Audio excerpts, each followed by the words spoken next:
ಎಲ್ಲರಿಗೂ ನಮಸ್ಕಾರ. ಇದು ಈ ಬೆಳಗಿನ ಸುದ್ದಿ ವಿಶ್ಲೇಷಣೆ. ನಾನು ಶಶಿಧರ್ ಭಟ್.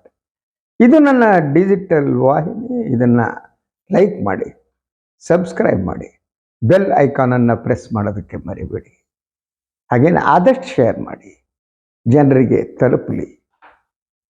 ಅದರಂತೆ ಸ್ವತಂತ್ರ ಪತ್ರಿಕೋದ್ಯಮಕ್ಕೆ ತಮ್ಮ ಬೆಂಬಲ ಸದಾ ಇರಲಿ, ತಮ್ಮ ಪ್ರೀತಿ ಇರಲಿ.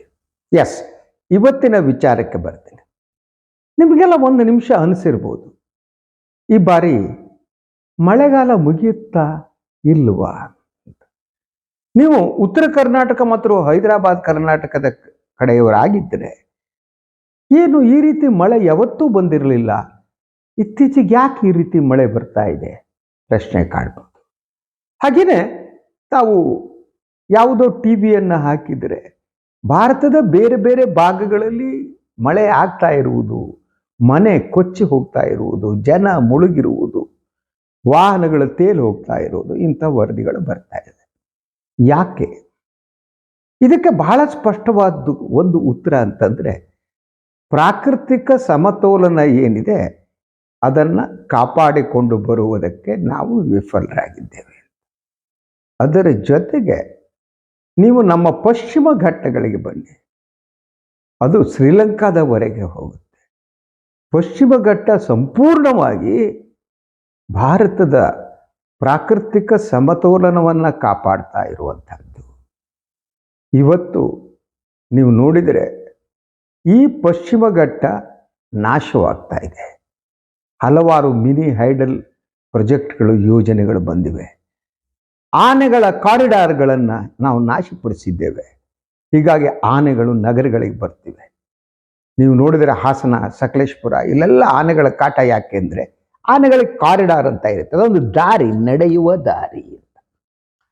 ಆ ದಾರಿಗೆ ಮಧ್ಯ ನೀವು ಈ ಹೈಡಲ್ ಪ್ರಾಜೆಕ್ಟ್ಗಳು ಇನ್ನೊಂದು ಬಂದರೆ, ಅಂದರೆ ಈ ಮಾನವನ ಇಂಟರ್ಫಿಯರೆನ್ಸ್ ಅಲ್ಲಿ ಬಂದರೆ ಅವ್ರಿಗೆ ಹಾದಿ ತಪ್ಪು ಹೋಗ್ಬಿಡುತ್ತೆ. ಹೀಗೆ ನಾವು ಪ್ರಾಣಿಗಳ ಹಾದಿಯನ್ನು ತಪ್ಪಿಸಿದ್ದೇವೆ, ನಮ್ಮ ಹಾದಿಯು ತಪ್ಪಿದೆ. ಆದ್ದರಿಂದ ಬಹಳ ಅಪಾಯಕಾರಿಯಾದ ಸ್ಥಿತಿಗೆ ನಾವು ಬಂದು ತಲುಪಿದ್ದೇವೆ. ಕರ್ನಾಟಕ ಸರ್ಕಾರ ಏನೋ ಎಸ್ ನಾವು ಅದನ್ನು ಮಾಡ್ತಾ ಇದ್ದೀವಿ, ಇದನ್ನ ಮಾಡ್ತಾ ಇದ್ದೀವಿ, ಪಶ್ಚಿಮ ಘಟ್ಟದಲ್ಲಿ ಅರಣ್ಯ ಒತ್ತುವರಿಯನ್ನು ತಡಿತೀವಿ, ಇಂಥ ಹೇಳಿಕೆಗಳನ್ನ ನೀಡ್ತಾರೆ. ಆದರೆ ಇಡೀ ಈ ಸ್ಥಿತಿಗೆ ಸರ್ಕಾರಗಳೇ ಕಾರಣ ಅಂತ. I will come to the point. ಈಗ ನಾನು ಮಾತನಾಡ್ತಾ ಇರೋದು ಎತ್ತಿನ ಹೊಳೆ ಯೋಜನೆ ಬಗ್ಗೆ. ಇದರ ಮೊದಲ ಹಂತವನ್ನು ಮುಖ್ಯಮಂತ್ರಿಗಳು, ಉಪಮುಖ್ಯಮಂತ್ರಿಗಳು ಇತ್ತೀಚೆಗೆ ಉದ್ಘಾಟನೆ ಮಾಡಿದರು. ನೀರು ಬಂದಿದ್ದನ್ನು ನೋಡಿ ಸಂತೋಷಪಟ್ಟರು. ಕರ್ನಾಟಕದ 7 ಜಿಲ್ಲೆಗಳಿಗೆ ನಾವು ನೀರನ್ನು ಒದಗಿಸ್ತೇವೆ ಅಂತ ಅಂದರು. ಇದು ಸಾಧ್ಯನಾ? ನೀರು ಬರುತ್ತಾ?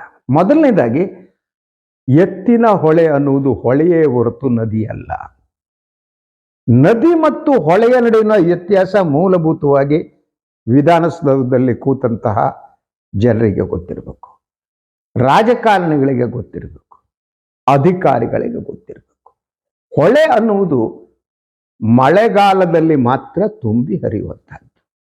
ನದಿ ಹಾಗಲ್ಲ, ನದಿನೂ ಬತ್ತುತ್ತೆ, ಆದರೆ ನದಿಗೆ ಹೊಳೆಗಂತ ವಿಶಾಲವಾದ ಒಂದು ವ್ಯಾಪ್ತಿ ಇದೆ. ನದಿ ಯೂಸುವಲಿ ಅದು ಈ ರೀತಿ ಬತ್ತಲ್ಲ. ಹೊಳೆ ಅಂದರೆ ಹಾಗಲ್ಲ, ಅದು ಮಳೆ ಬಂದ್ರೆ ಹೊಳೆ, ಇಲ್ದಿದ್ರೆ ಇಲ್ಲ. ಇದು ಎತ್ತಿನ ಹೊಳೆ. ಈ ಯೋಜನೆ ಮಾಡುವಾಗ ಈ ಎತ್ತಿನ ಹೊಳೆಯಲ್ಲಿ ಎಷ್ಟು ನೀರು ಸಿಗಬಹುದು ಅಂತೇಳಿ ಅಂದಾಜಿಸಲಾಯಿತು. ಅದು ಸುಮಾರು ನನಗೆ ಗೊತ್ತಿರುವ ಹಾಗೆ 2010 ವೇಳೆಗೆ ಯೋಜನೆ 11ರಲ್ಲಿ ಬಂದರೆ, ಅದಕ್ಕಿಂತ 1-2 ವರ್ಷ ಮೊದಲು. ಆಗ ಈ ನಮ್ಮ ಮಹಾನ್ ನೀರಾವರಿ ತಜ್ಞರುಗಳಿದ್ದಾರೆ ಸರ್ಕಾರದಲ್ಲಿ, ಅವರು ಹೇಳಿದ್ದು ಒಟ್ಟು 24 TMC ಸಿಕ್ಬಿಡುತ್ತೆ. 24 TMC ನೀರನ್ನು ನಾವು ಈ ಎಲ್ಲ ಬರಪೀಡಿತ ಅನ್ನಬಹುದಾದ, ಬರಗಾಲ ಪೀಡಿತ ಅನ್ನಬಹುದಾದ ಜಿಲ್ಲೆಗಳಿಗೆ ಹರಿಸ್ಬೋದು. ಅದು ಯಾವುದು? ಕೋಲಾರ, ಚಿಕ್ಕಬಳ್ಳಾಪುರ, ಬೆಂಗಳೂರು ಗ್ರಾಮಾಂತರ. ಅದರ ಜೊತೆಗೆ ಯೋಜನೆ ಸಿದ್ಧಪಡಿಸುವವರೆಗೆ ಹೊತ್ತಿಗೆ ಮೊದಲು ಇದಕ್ಕಿದ್ದ ಅಂದಾಜು ವೆಚ್ಚ 8,000 ಕೋಟಿ. ಈಗ ಅದು 25,000 ಕೋಟಿ ಹತ್ತಿರ ಹೋಗಿ ನಿಂತಿದೆ. ಮೊದಲು ಚಿಕ್ಕಬಳ್ಳಾಪುರ ಮತ್ತು ಕೋಲಾರಕ್ಕೆ ಕುಡಿಯುವ ನೀರನ್ನು ಒದಗಿಸುವುದಕ್ಕಾಗಿ ಯೋಜನೆಯನ್ನು ರೂಪಿಸಲಾಗಿತ್ತು. ನಂತರ ಇದನ್ನು ಕೆರೆಗಳನ್ನು ತುಂಬಿಸುವುದಕ್ಕಾಗಿ ವಿಸ್ತರಿಸಲಾಯಿತು.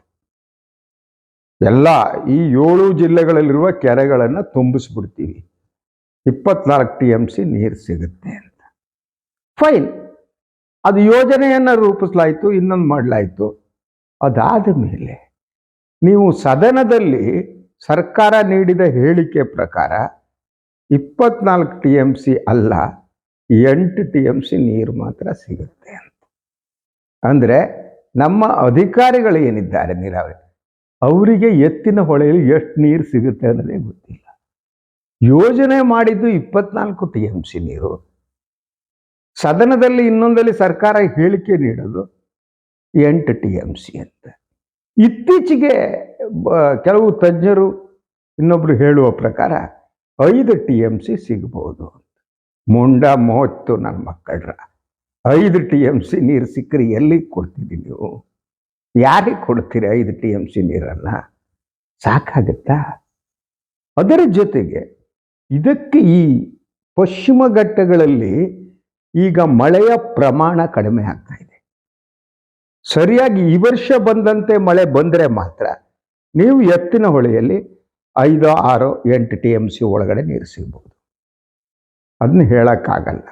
ಕಳೆದ ಬಾರಿ ಈ ಪ್ರಮಾಣದ ಮಳೆ ಇರಲಿಲ್ಲ. ಮುಂದಿನ ವರ್ಷ ಈ ಪ್ರಮಾಣದಲ್ಲಿ ಮಳೆ ಇರುತ್ತೆ ಅಂತ ಹೇಳಕ್ ಸಾಧ್ಯ ಇಲ್ಲ. ಮಳೆ ಇಲ್ಲದಿದ್ದರೆ ಆವಾಗ ಏನು ಮಾಡ್ತೀರಿ? ಎಲ್ಲಿಂದ ತರ್ತೀರಿ TMC? ಎತ್ತಿನ ಹೊಳೆ ಬತ್ತೋದ್ರೆ ಏನು ಮಾಡ್ತೀರಿ? ಅಲ್ಲಿ ಕಾಲುವೆಗೆ ಹೋಗ್ಬಿಟ್ಟು ಏನು ಮಾಡೋಕ್ಕಾಗುತ್ತೆ? ಒಣಗಿ ನಿಂತ್ಕೊಬಿಡಲ್ವಾ? ಈಗ ಲಿಫ್ಟ್ ಮಾಡಿದ್ದೀರಿ, ನೀರು ಕಾಣ್ತು, ನಮಗೂ ಎಲ್ಲ ಸಂತೋಷನೇ ಅಲ್ವಾ? ಮೊನ್ನೆ CM DCM ಹೋದಾಗ ಎಸ್. ಆದರೆ ಈಗ ಪ್ರಾಯೋಗಿಕವಾಗಿ ಇದು ಮೊದಲ ಹಂತದಲ್ಲಿ ನಿಮಗೆ ನೀರು ಕಾಣ್ತಾ ಇದೆ.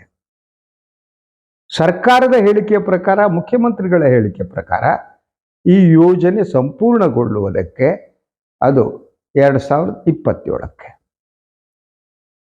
ಅಲ್ಲಿ 27ರ ಹೊತ್ತಿಗೆ ಪಶ್ಚಿಮ ಘಟ್ಟದ ಪರಿಸ್ಥಿತಿ ಏನಾಗಿರುತ್ತೆ? ನೀವು ಪಶ್ಚಿಮ ಘಟ್ಟದ ನಾಶವನ್ನು ಎಲ್ಲಿ ತಡೆದಿದ್ದೀರಿ?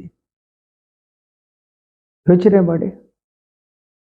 ಸೊ ಪಶ್ಚಿಮ ಘಟ್ಟ ಉಳಿಸುವುದಕ್ಕಾಗಿ ಏನೇನು ವರದಿಗಳು ಬಂತು, ನಮಗೆ ಕಸ್ತೂರಿ ರಂಗನ್ ವರದಿನೂ ಆಗಲ್ಲ, ಇನ್ನೊಬ್ರು ವರದಿನೂ ಆಗಲ್ಲ. ನಮಗೆ ಈ ಸಸ್ಟೈನೇಬಲ್ ಡೆವಲಪ್ಮೆಂಟ್ ಅನ್ನುವ ಅರಿವಿಲ್ಲ. ಯಾವುದು ಅಭಿವೃದ್ಧಿ, ಯಾವುದು ಅಭಿವೃದ್ಧಿ ಅಲ್ಲ ಅನ್ನೋದು ಗೊತ್ತಿಲ್ಲ. ಪಶ್ಚಿಮ ಘಟ್ಟಗಳನ್ನು ಉಳಿಸ್ಬೇಕು ಅಂತಂದ್ರೆ ಅಲ್ಲಿ ಪರಂಪರಾಗತವಾಗಿ ಬದುಕಿರುವವರಿಂದ ಸಮಸ್ಯೆ ಇಲ್ಲ. ಅವರಿಗೆ ಅರಣ್ಯ ಪ್ರಾಣಿಗಳ ಜೊತೆ ಬದುಕುವುದು ಗೊತ್ತಿದೆ. ಸಮಸ್ಯೆ ಇರುವುದು ಅಭಿವೃದ್ಧಿಯ ಹೆಸರಿನಲ್ಲಿ ಹಣ ಮಾಡುವುದಕ್ಕಾಗಿ ಪಶ್ಚಿಮ ಘಟ್ಟಕ್ಕೆ ಬರ್ತಾರೆ ನೋಡಿ, ಅವರಿಂದ ಬಹುದೊಡ್ಡ ಸಮಸ್ಯೆ. ಒಂದು ಕಡೆ ಹೈಡಲ್ ಪ್ರಾಜೆಕ್ಟ್ ಯೋಜನೆಗಳು, ಇನ್ನೊಂದು ಕಡೆ ರೆಸಾರ್ಟ್ಗಳು. ಈ ಮೂಲಕ ಪಶ್ಚಿಮ ಘಟ್ಟದ ಮೇಲೆ ಸತತವಾದ ಅತ್ಯಾಚಾರ ನಡೀತಾ ಇದೆ. ಮಳೆ ಏನಿದೆ, ಪಶ್ಚಿಮ ಘಟ್ಟ ಒಂದು ದೊಡ್ಡ ಗೋಡೆ ಇದ್ದಾಗೆ ಕಂಡ್ರೆ, ಅದು ಯೂಸುವಲಿ ಮಳೆಯನ್ನ ಕೆಡವು ಮೂಲಕ ಮಳೆಯ ಕಾಡನ್ನ ನಿರ್ಮಿಸುತ್ತೆ. ಮಲೆನಾಡ ಪ್ರದೇಶದಲ್ಲಿ ಮಳೆ ಬೀಳುವುದಿದ್ರೆ ಅದಕ್ಕೆ ಬಹುಮುಖ್ಯವಾದ ಕಾರಣ ಪಶ್ಚಿಮ ಘಟ್ಟಗಳು. ನೀವು ಯಾವಾಗ ಪಶ್ಚಿಮ ಘಟ್ಟದಲ್ಲಿ ನಾಶ ಮಾಡ್ತೀರಿ, ನೀವು ಆ ನಾಶ ಆದ ತಕ್ಷಣ ಪಶ್ಚಿಮ ಘಟ್ಟಗಳು ಪರಂಪರಾಗತವಾಗಿ ಏನು ಮಾಡ್ತಾ ಬಂದಿದ್ವೋ ಆ ಕೆಲಸಕ್ಕೆ ಅಡ್ಡಿ ಉಂಟಾಗುತ್ತೆ, ಮಳೆ ಶಿಫ್ಟ್ ಆಗುತ್ತೆ.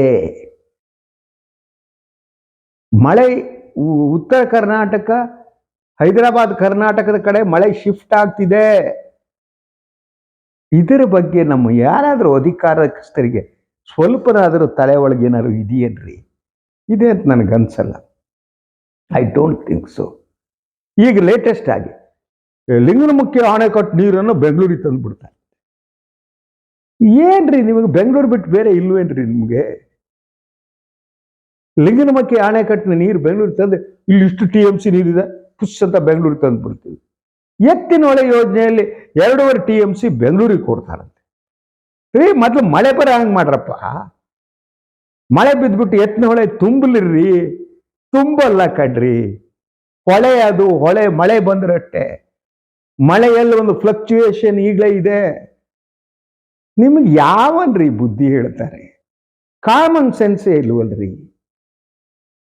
ಯಾಕೆ ಹಿಂಗೆಲ್ಲ ಮಾಡ್ತೀರಿ ನನಗೆ ಅರ್ಥ ಇಲ್ಲ. ಒಂದು 24,000 ಕೋಟಿ ಯೋಜನೆ, ಇದು 30,000 ಕೋಟಿಗೆ ಹೋದ್ರೂ ಹೋಗ್ಬೋದು. ಹೋದರೆ ನೀವು ಕನಿಷ್ಠ 10% ಅಂದ್ಕೊಳ್ರಿ ಅಧಿಕಾರಸ್ಥರಿಗೆ. ಎಷ್ಟಾಯ್ತಪ್ಪ? 24,000 ಕೋಟಿ. ಈಗ ಟೋಟಲ್ ಮುಗಿಯೋ ಹೊತ್ತಿಗೆ 30,000 ಕೋಟಿಗೆ ಹೋಗ್ಬೋದು. ಅದರ 10%, 3,000 ಕೋಟಿ ಟಟ್ಟಡ ಟಾಟ ಆಯಿತು. ಅದನ್ನು ನುಂಗ್ಕೊಂಡು ಅಧಿಕಾರದಲ್ಲಿ ಎಂಜಾಯ್ ಮಾಡಿ ಮನೆಗೆ ಹೋಗಿ ಮಕ್ಕಳು, ಮರಿ ಮಕ್ಕಳು, ಇನ್ನೊಂದು ಮಕ್ಳಿಗೆ ಬೇಕಾದ ದುಡ್ಡು ಮಾಡ್ಕೊಂಡು ಕತೆ ಹೇಳ್ಕೊಂಡು ಮನೇಲಿ ಕೂತ್ಕೋತೀರಿ. ಜನರು ದುಡ್ಡು ಹೋಯ್ತು, ಯೋಜನೆಯೂ ಇಲ್ಲ. ಪಾಪ ಆ ಕೋಲಾರದವರು, ಚಿಕ್ಕಬಳ್ಳಾಪುರದ ನೀರು ಬರುತ್ತೆ ಕಾಯ್ತಿದ್ದಾರೆ. ಈಗ ಮಾಡಿರುವ ಯೋಜನೆ ಪ್ರಕಾರ, 7 ರಾಜ್ಯಗಳ ಯೋಜನೆ ಪ್ರಕಾರ ಇಡೀ ಈ ಯೋಜನೆ ಟೇಲ್ ಎಂಡರ್ಸ್ ಇದೆ ಕೋಲಾರ ಮತ್ತು ಚಿಕ್ಕಬಳ್ಳಾಪುರ. ಅವ್ರಿಗೆ ಮೊದಲು ನೀರು ಸಿಗಲ್ಲ, ಅವ್ರಿಗಾಗಿ ಮಾಡಿದ್ದೆ ಆ್ಯಕ್ಚುಲಿ ಕುಡಿಯೋ ನೀರು. ಅವ್ರ ಎಂಡಿಗೆ ಈಗ ಮಳೆ ಕಡಿಮೆ, ನೀರು ಜಾಸ್ತಿ ಬಂದಿಲ್ಲ ಅಂದರೆ ಯಥಾ ಪ್ರಕಾರ ಕೋಲಾರದವ್ರು ಟೊಮೆಟೊ ಬೆಳ್ಕೊಂಡು ಅದನ್ನ ಕೇಳೋದ್ರಿಂದ ತಂದುಬಿಟ್ಟು ರಸೆಲ್ಲ ಹಾಕೊಳ್ಬೇಕು.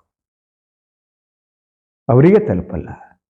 ಇದಕ್ಕೆ ಬೆಂಗಳೂರು ಸೇರಿಸ್ಬೇಕಾದ ಅನಿವಾರ್ಯತೆ ಇತ್ತ? 2 TMC ನೀರನ್ನು ಬೆಂಗಳೂರಿಗೆ ಕೊಡ್ತೀವಿ ಅಲ್ವಾ? ಕರ್ನಾಟಕ ಅಂದ್ರೆ ಕೇವಲ ಬೆಂಗಳೂರು ಮಾತ್ರ ಅಲ್ಲ ಸರ್, ಅಲ್ಲವೇ ಅಲ್ಲ. ಅಟ್ಲೀಸ್ಟ್ ಬೆಂಗಳೂರಿನಲ್ಲಿರುವ ಜನರನ್ನು ಅಲ್ಲೊಂದು ವಿಧಾನಸೌಧ ಬೆಳಗಾವದಲ್ಲಿ ಕಟ್ಟಿಟ್ಟಿದ್ದೀವಿ.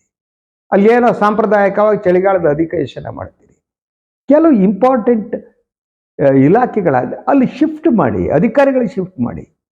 ಏನೂ ಮಾಡಲ್ಲ. ಅದಕ್ಕೆ MLAಗಳ ವಿರೋಧ. ಅವರಿಗೆಲ್ಲ ಬೆಂಗಳೂರು ಬೇಕು ಮಜಾ ಮಾಡೋಕ್ಕೆ, ಯಾವನು ಬೆಳಗಾವಿಗೆ ಹೋಗ್ತಾನೆ. ಅದನ್ನು ಕಟ್ಟಿಟ್ಟಿದ್ದೀರಿ ಬೂತ್ ಬಂಗ್ಲೆ ಟೈಪು. ಯೂಸ್ ಇಲ್ಲ, ಇನ್ನೊಂದಿಲ್ಲ. ಎಲ್ಲ ಬಂದು 15 ದಿವಸ ಸೆಷನ್ ನಡೆಸ್ತೀವಿ. ಏನು ಶಿಫ್ಟ್ ಮಾಡಲ್ಲ, ಇನ್ನೊಂದಿಲ್ಲ. ಇಲಾಖೆಗಳನ್ನ ಶಿಫ್ಟ್ ಮಾಡಿ ಕೆಲವು ಏನಾಗುತ್ತೆ ರೀ ಶಿಫ್ಟ್ ಮಾಡೋಕ್ಕೆ? ಅದನ್ನೂ ಮಾಡಲ್ಲ. ಎಲ್ಲ ಕಾನ್ಸಂಟ್ರೇಟ್ ಆಗುತ್ತೆ. ಇರೋ ನದಿಗಳನ್ನೆಲ್ಲ ಬೆಂಗಳೂರಿಗೆ ತಿರ್ಸ್ಬಿಡಿ. ಇದನ್ನೇ ತಿರ್ಸ್ಬಿಡಿ. ನಮ್ಮ ಶರಾವತಿನೂ ಬೆಂಗಳೂರಿಗೆ ತಿರ್ಸಿ, ನೇತ್ರಾವತಿನೂ ಬೆಂಗಳೂರಿಗೆ ತಿರ್ಸಿ, ಇರೋ ನದಿ ಕೃಷ್ಣಾ ನದಿನೂ ಬೆಂಗಳೂರಿಗೆ ತಿರ್ಸಿ, ಎಲ್ಲ ಮಾಡಿ. ತಲೆ ಬುದ್ಧಿ ಇದೆಯಲ್ರಿ.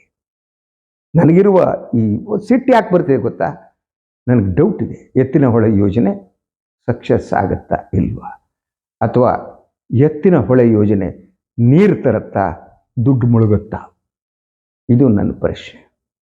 ನೀರು ತರುತ್ತಾ, ದುಡ್ಡು ಮುಳುಗುತ್ತಾ? I don't know. ಎನಿವೆ, ಇದಾಗಿತ್ತು ಇವತ್ತಿನ ಸುದ್ದಿ ವಿಶ್ಲೇಷಣೆ. ಇನ್ನೊಂದು ವಿಚಾರದೊಂದಿಗೆ ಮತ್ತೆ ಬರ್ತೀನಿ.